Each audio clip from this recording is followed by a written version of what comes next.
40 पार के मोहन ने आखिरकार अपने ऑफिस की सहकर्मी सुधा से शादी कर ली। सुधा एक अनाथ लड़की थी जिसने अपने चाचा चाची के घर पर पनाह पाई थी। वहीं दूसरी ओर मोहन का परिवार भी कुछ खास बड़ा नहीं था। पिता का देहांत मोहन के बचपन में ही हो गया था और परिवार में अब सिर्फ मोहन और उसकी बीमार मां सुषमा जी ही थे। शादी के बाद सुधा ने घर के कामों को बड़ी ही सहजता और कुशलता से संभाल लिया।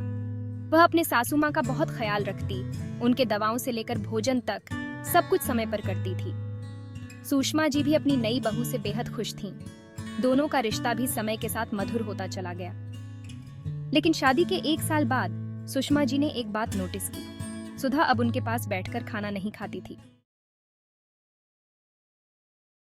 पहले दोनों सास बहू एक साथ खाना खाती थीं, बातें करती थीं और रसोई के काम में भी एक दूसरे की मदद करती थीं। लेकिन अब सुषमा जी की तबीयत खराब रहने लगी थी, जिस कारण वे रसोई के कामों में हाथ नहीं बंटा पाती थीं। सुधा अकेले ही सब कुछ संभाल रही थी, लेकिन एक बात सुषमा जी के मन को कचोट रही थी। उनकी बहू अब उनसे दूर क्यों बैठकर खाती है?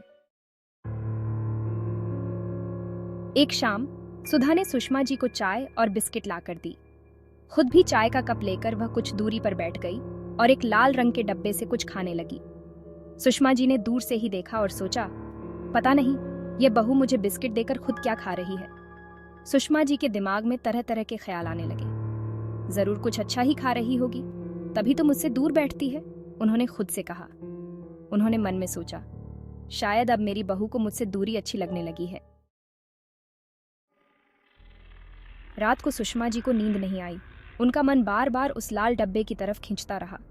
आखिर क्या हो सकता है उस डब्बे में? वे सोचने लगीं। मन ने कहा, जाकर देखना चाहिए। आखिरकार उनकी बेचैनी इतनी बढ़ गई कि वे धीरे धीरे रसोई में गईं। कांपते हाथों से उन्होंने उस लाल डब्बे को उतारने की कोशिश की, लेकिन डब्बा उनके हाथ से छूटकर नीचे गिर गया और जोर से आवाज आई। धड़ाम! सुधा और मोहन आवाज सुनकर दौड़े दौड़े रसोई में पहुंचे। क्या हुआ मां जी? कुछ चाहिए था क्या? सुधा ने पूछा। सुषमा जी ने सकपकाते हुए जवाब दिया, वो दवाई से मुंह कड़वा हो गया था, इसलिए शक्कर का डब्बा ढूंढ रही थी। सुधा ने जल्दी से सफाई करते हुए कहा, मां जी, मुझे बोल दिया होता, मैं निकाल देती। खैर, कल से मैं आपके कमरे में ही मिश्री रख दिया करूंगी। जब सुषमा जी ने ध्यान से उन बिखरे टुकड़ों को देखा तो पाया कि वे बस मीठे नमकीन बिस्किट के टूटे हुए टुकड़े थे। सुधा ने उन टुकड़ों को जल्दी जल्दी समेट लिया, लेकिन सुषमा जी के मन में एक गहरी चोट लगी। वे सोचने लगीं, कितनी गलत फहमी पाल रखी थी मैंने। मेरी बहू तो मुझे साबुत बिस्किट देती है और खुद टूटे हुए टुकड़े खाती है।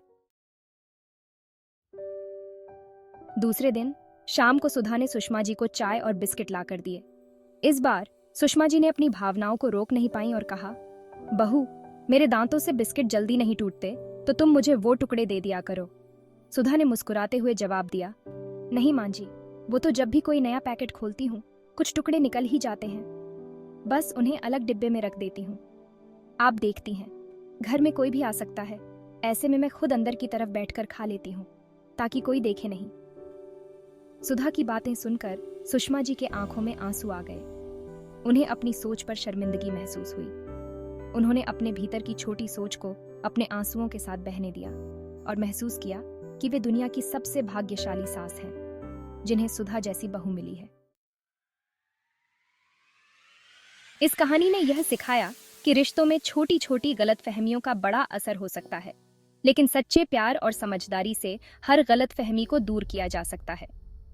अब सुषमा जी और सुधा के बीच का रिश्ता और भी मजबूत हो गया था, जो कि केवल विश्वास और प्यार के धागों से बुना हुआ था।